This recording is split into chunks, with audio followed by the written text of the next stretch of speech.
किसी भी देश और समाज का निर्माण लोग करते हैं। वे लोग देश को ताकत देते हैं जो अपने कर्मों से बदलाव की नींव तैयार करते हैं। नमस्कार, आप देख रहे हैं हमारे पद।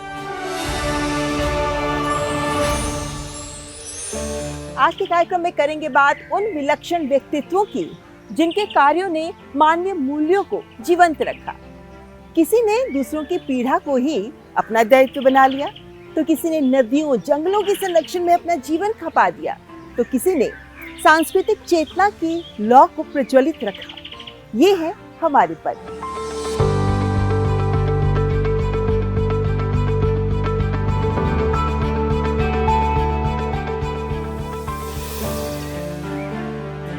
यहाँ हम पहुंचे हैं महाराजा अग्रसेन की बावली में। कहा जाता है कि महाराजा उग्रसेन ने इसको बनवाया था, जो कंस के पिता थे। यानी महाभारत काल की बनी हुई है ये बावली, लेकिन इसका ये स्वरूप जो आप देख रहे हैं, ये 14वीं शताब्दी में महाराजा अग्रसेन ने तैयार करवाया था। इन बावलियों का महत्व इसलिए है कि ये जल संरक्षण की महत्वपूर्ण अवसंरचनाएं हैं। और इससे मुझे याद आया कि हमारे देश में भी डॉक्टर मोहन नागर जैसे ऐसे व्यक्ति भी हैं जिन्होंने देश में 75,000 से अधिक जल संरचनाएं बनाई, जिनमें कितने ही तालाब, चेक डैम्स आदि संरचनाएं शामिल हैं। ये इसलिए महत्वपूर्ण हो जाता है कि जब आदिकाल में भी हम इस तरह जल संरक्षण की सोच को देख रहे हैं, तो आज के दौर में तो ये और महत्वपूर्ण हो जाता है। डॉक्टर मोहन नागर ने जिस तरीके से इस पूरी मुहिम को एक आंदोलन बना दिया, जन आंदोलन के साथ साथ इसको जन भागीदारी का स्वरूप दिया, उसके चलते एक जन जागरूकता भी इससे जागृत हुई। उनके तमाम प्रयास ही हैं कि उन्होंने हासिल किया है पद्मश्री का सम्मान। जब कोई व्यक्ति समाज की जरूरत को अपना संकल्प बना ले, तो उसके प्रयास केवल बदलाव नहीं लाते, बल्कि आने वाली पीढ़ियों के लिए नई दिशा भी तय करते हैं। ये कहानी है मध्य प्रदेश के समाज सेवी और पर्यावरण संरक्षण के लिए समर्पित मोहन नागर की, जिन्होंने जल संरक्षण, ग्रामीण विकास और जन जागरण को अपने जीवन का उद्देश्य बना लिया। बैतूल जिले में जन्मे मोहन नागर बचपन से ही समाज सेवा और सामुदायिक कार्यों से जुड़े रहे। उच्च शिक्षा प्राप्त करने के बाद उन्होंने पारंपरिक करियर के बजाय जन कल्याण और ग्रामीण विकास का रास्ता चुना। हमने अपने काम की शुरुआत शिक्षा के माध्यम से की। विद्या भारती, भारत भारती के माध्यम से 500 गांव में एकल विद्यालय प्रारंभ किए। हमने बाचा गांव को ग्रामवासियों के सहयोग से एक आदर्श ग्राम के रूप में विकसित किया है। बाचा गांव आज सारे देश और दुनिया में वाटर विलेज, सोलर विलेज और स्वच्छ विलेज के रूप में अपनी पहचान बना चुका है। बाचा गांव आज इस कारण से समृद्धि, शांति और विकास का परिचायक हो चुका है। मोहन नागर ने वर्षों तक ग्रामीण और वनवासी क्षेत्रों में काम करते हुए जल संरक्षण को जन आंदोलन बनाने का प्रयास किया। उनके प्रयासों से लगभग 75,000 जल संरक्षण संरचनाएं तैयार हुई, जिनमें तालाब, चेक डैम और रिचार्ज पिट जैसी पहलें शामिल हैं। इन प्रयासों ने वर्षा जल संरक्षण, भूजल पुनर्जीवन और ग्रामीण क्षेत्रों में जल उपलब्धता को नई मजबूती दी।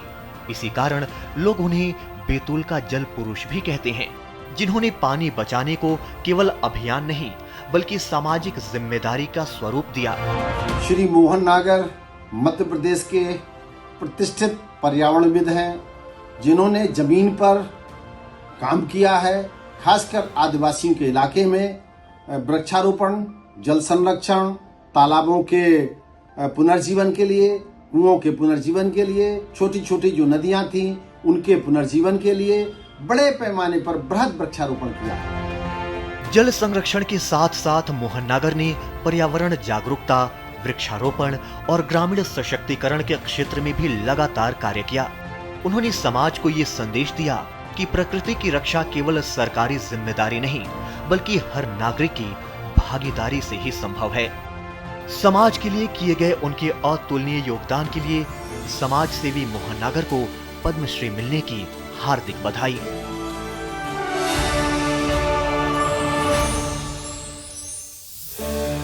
जहाँ मैं बैठी हूँ इसे बन्नी हट कहा जाता है। मिट्टी के बने हट और ऊपर छप्पर, और गर्मियों में भी ये बिल्कुल ठंडी रहती है। वैसे आज भी बहुत से लोग ऐसे हैं जो इसी तरह के पर्यावरण अनुकूल आवास को प्राथमिकता देते हैं। वैसे मुझे लगता है कि बचपन में जो बाल मन पर अंकित अनुभव होते हैं ना, वही हमारे जीवन की दिशा भी तय कर देते हैं। तभी तो गंभीर सिंह योंजोन जो बंगाल के दार्जिलिंग के हैं, इन्होंने बचपन में जब प्राकृतिक सौंदर्य के बीच में ये पले बढ़े तो उन्होंने भी सोच लिया कि बस प्रकृति के संरक्षण में ही अपना पूरा जीवन लगा देंगे। जरा सोचिए, उन्हें जंगलों के संरक्षण के साथ साथ पूरे हिमालय क्षेत्र की पारिस्थितिकी के संरक्षण के लिए लोगों को एकजुट किया, जन भागीदारी का एक अभियान चला दिया और अपने इन प्रयासों के लिए उन्होंने प्राप्त किया पद्मश्री का सम्मान। पहाड़ केवल प्रकृति की खूबसूरती नहीं होती, वे अपने भीतर संस्कृति, परंपरा और जीवन का संतुलन भी समेटे होते हैं। और जब यही संतुलन धीरे धीरे बदलने लगे तो कुछ लोग उसे बचाने को अपना जीवन समर्पित कर देते हैं।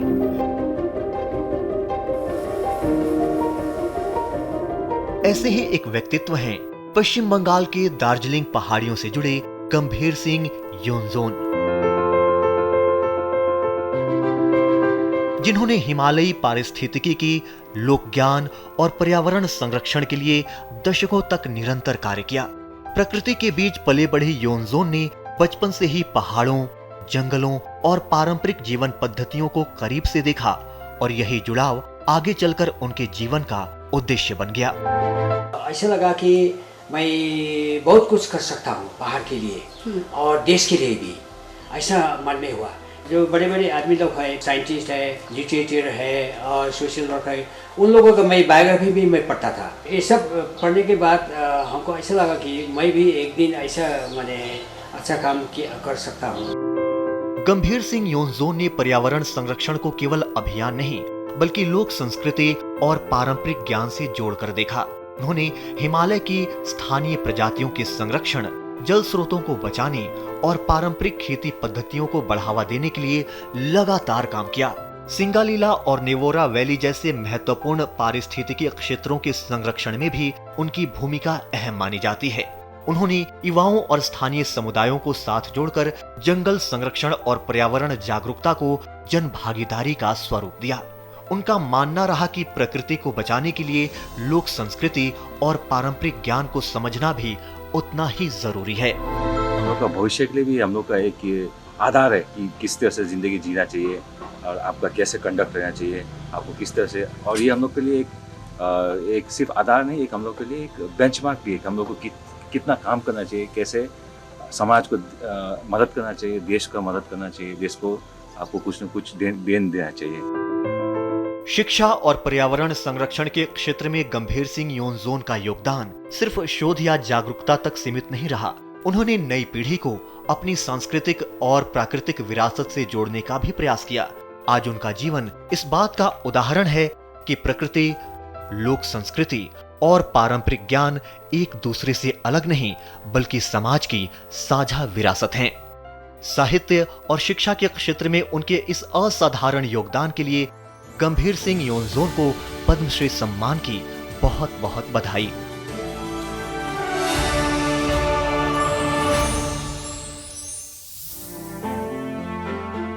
हमारी भारतीय संस्कृति ने पुरातन से नूतन का एक अद्भुत सफर तय किया है। फिर चाहे उसमें इस तरह के प्राचीन स्मारक हो या फिर हमारी प्राचीन लोक कलाएं। बात करना चाहूंगी असम की, जहाँ की एक बहुत ही मशहूर कार्बी लोक गायिका है पोखिला लेखथेपी, जिन्होंने 4 दशक से कार्बी लोक संगीत को बेहद समृद्ध किया है। उन्होंने न केवल प्राचीन लोक परंपराओं को जारी रखा है बल्कि एक आधुनिक शैली भी अपनी विकसित की है। उन्हें खिताब दिया गया है क्वीन ऑफ मेलोडीज का। और जिस तरीके से उन्होंने कार्बी लोक संगीत की परंपराओं को जीवंत रखा, इसके लिए उन्होंने प्राप्त किया पद्मश्री का सम्मान।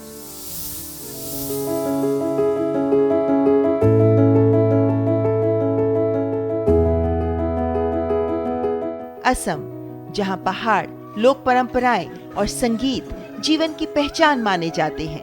इन्हीं सांस्कृतिक सुरों के बीच उभरी एक ऐसी आवाज जिसने कार्बी लोक संगीत को नई पहचान दी।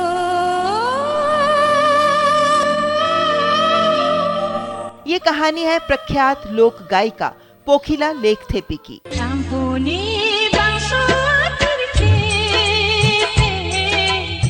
कार्बी आंगलोंग जिले में जन्मी पोखिला लेखथेपी बचपन से ही संगीत और लोक परंपराओं के वातावरण में पली बढ़ी। उनके परिवार में संगीत का गहरा जुड़ाव था और वहीं से उनके मन में सुरों के प्रति प्रेम पैदा हुआ।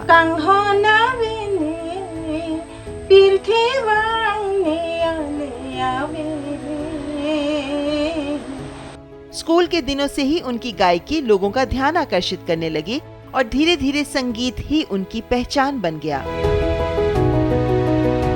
मेरा माता पिता भी आर्टिस्ट है, गांव में रहने वाले हैं, लेकिन वो लोग भी गाना गाती हैं। तो मैं जब बचपन में गाना गाती हूँ, स्कूल में जब दाखिला किया है तो स्कूल में भी मैं गाना गाती हूँ। 1974 हमारे कार्बी आंगलों का यूथ फेस्टिवल जब हुआ है, तभी से मैं गाना गाती हूँ। पोखिला लेखथेपी ने अपनी संगीत यात्रा स्थानीय सांस्कृतिक कार्यक्रमों और लोक मंचों से शुरू की। अपनी मधुर और भावपूर्ण आवाज के कारण वे जल्द ही कर्बी समाज के बीच लोकप्रिय हो गए। उन्होंने कर्बी लोक संगीत और आधुनिक गीतों को नई पहचान देने में महत्वपूर्ण भूमिका निभाई और वर्षों तक लोक संस्कृति को सहेजने का कार्य करती रही। 5 दशकों से अधिक समय से वे कर्बी संगीत परंपरा को नई पीढ़ी तक पहुंचाने का कार्य कर रही हैं। पोखिला लेखथेपी, उनको इस बार भारत सरकार ने पद्मश्री से जो सम्मान नवाजा गया, उसके लिए हम लोग कार्बी कम्युनिटी, समस्त कार्बी कम्युनिटी और कार्बी आंगलोंग जिला, पश्चिम कार्बी आंगलोंग जिला, एनसीएल से भी बहुत भारत सरकार के प्रति आभार प्रकट करते हैं।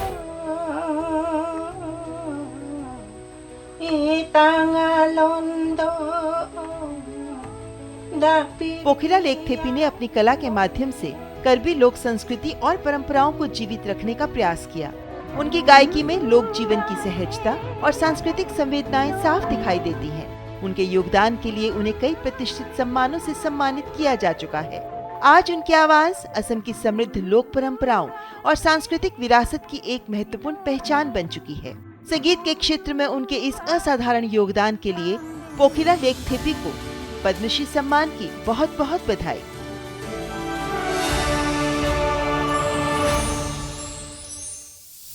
वाकई लोकगीतों की भी अपनी ही विशेषता होती है जो दिल को लुभाती है।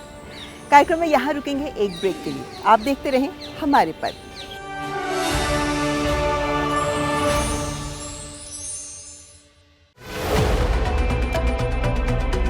सोचिए, वो तारा जो रात को टिमटिमाता है, जिसका प्रकाश निकला था लाखों साल पहले। क्या आप जानते हैं आपके सेल में छुपा है एक जीनियस कोड, डीएनए। क्या कभी सोचा है कि आपका दिल धड़कता है कैसे? विज्ञान सिर्फ किताबों में नहीं है, यह है आपके आसपास। जानिए वो कैसे जो हर क्या के पीछे छुपा है। आपकी साइंटिफिक सोच को देगा एक नया स्पार्क जो खोलेगा एक नई दुनिया का दरवाजा। वो है साइंस स्पार्क।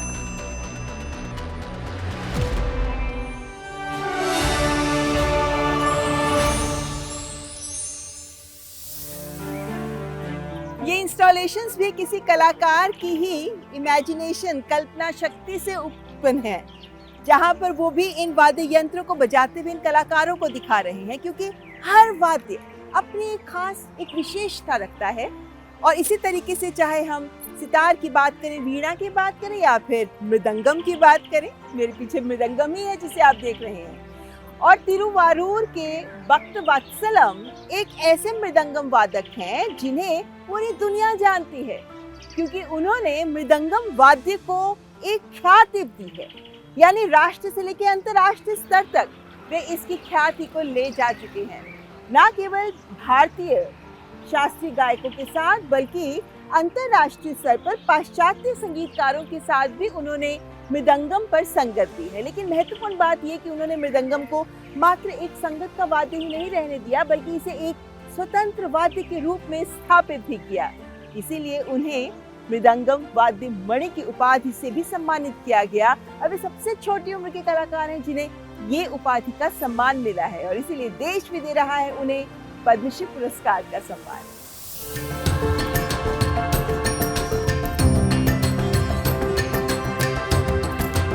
भारतीय शास्त्रीय संगीत में लय केवल ध्वनि नहीं होती, वे साधना, अनुशासन और परंपरा की पहचान भी होती है। ऐसे ही एक साधक हैं प्रख्यात मृदंगम वादक तिरुवारूर भक्तवत्सलम, जिन्होंने अपनी कला और साधना से कर्नाटक संगीत को नई ऊंचाइयों तक पहुंचाया। तमिलनाडु के तिरुवारूर में जन्मे भक्तवत्सलम एक ऐसे सांगीतिक वातावरण में पले बढ़े जहां संगीत जीवन का स्वाभाविक हिस्सा था। उन्होंने संगीत की प्रारंभिक शिक्षा अपनी माता से प्राप्त की और आगे चलकर महान मृदंगम वादक तिरुवारूर आर राघवन के मार्गदर्शन में मृदंगम की गहन साधना की। तिरुवारूर भक्तवत्सलम की मृदंगम शैली अपनी सटीक लय, स्पष्टता और मधुरता के लिए विशेष रूप से पहचानी जाती है।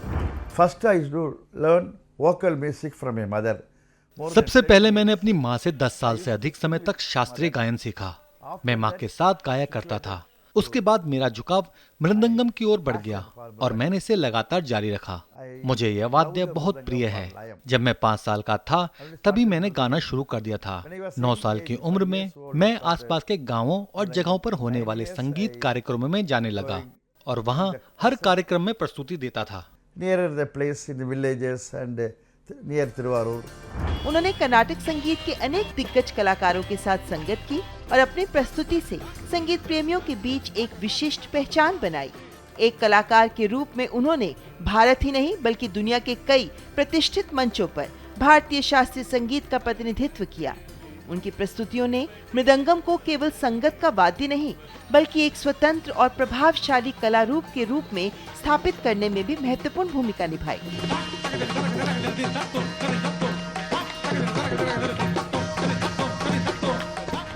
It was very पद्मश्री मिलने का वह पल बेहद खुशी भरा और भावुक था।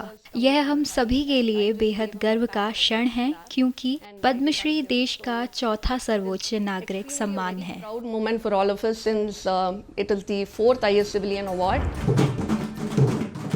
प्रदर्शन के साथ साथ तिरुवारूर भक्तवत्सलम ने संगीत शिक्षा और गुरु शिष्य परंपरा को आगे बढ़ाने में भी महत्वपूर्ण योगदान दिया।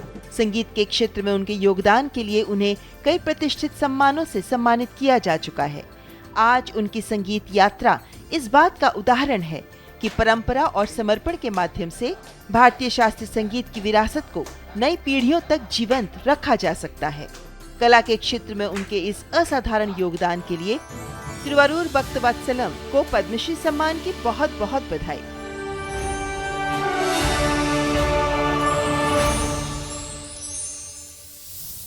विज्ञान और तकनीक राष्ट्र निर्माण में इनका महत्वपूर्ण योगदान होता है और यहीं से तो तैयार होता है विकसित भारत का एक मजबूत आधार। इसी मंत्र को आत्मसात कर निरंतर कार्यरत है आईआईटी मद्रास के निदेशक डॉक्टर वी कामाकोटी, जिनके नेतृत्व में देश ने प्राप्त किया पहला स्वदेशी माइक्रो प्रोसेसर शक्ति।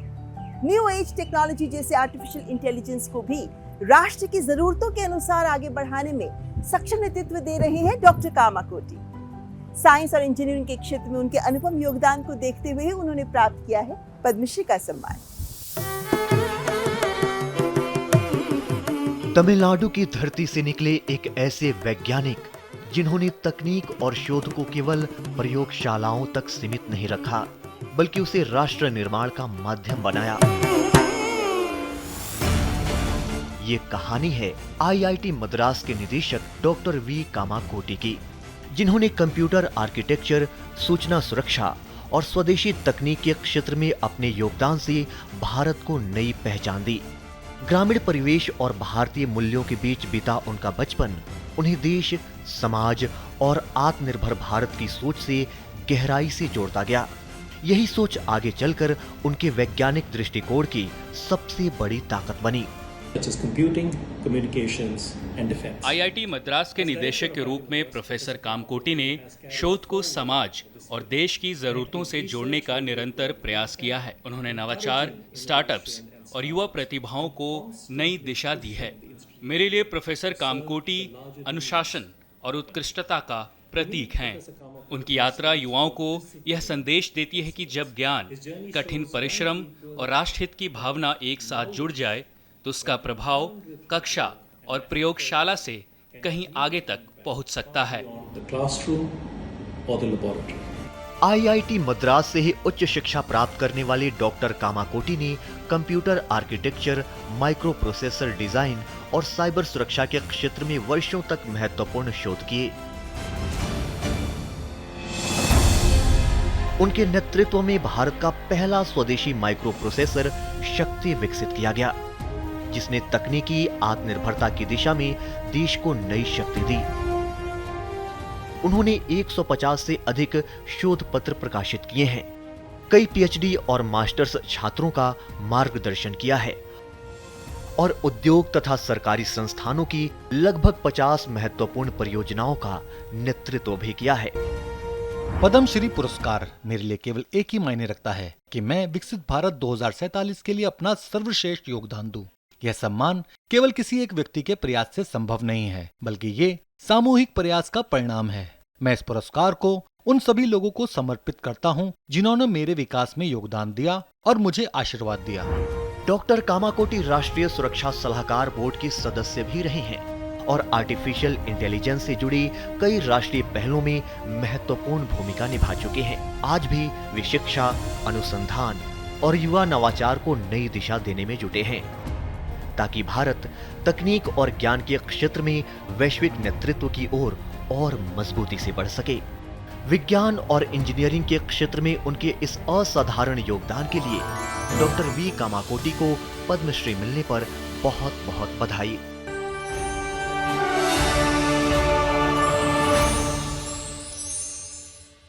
हमारे पद्म सिर्फ सम्मान की कथा नहीं है, बल्कि ये उस भारत का परिचय है जो प्रसिद्धि से नहीं बल्कि समर्पण की आहुति से महान बनता है।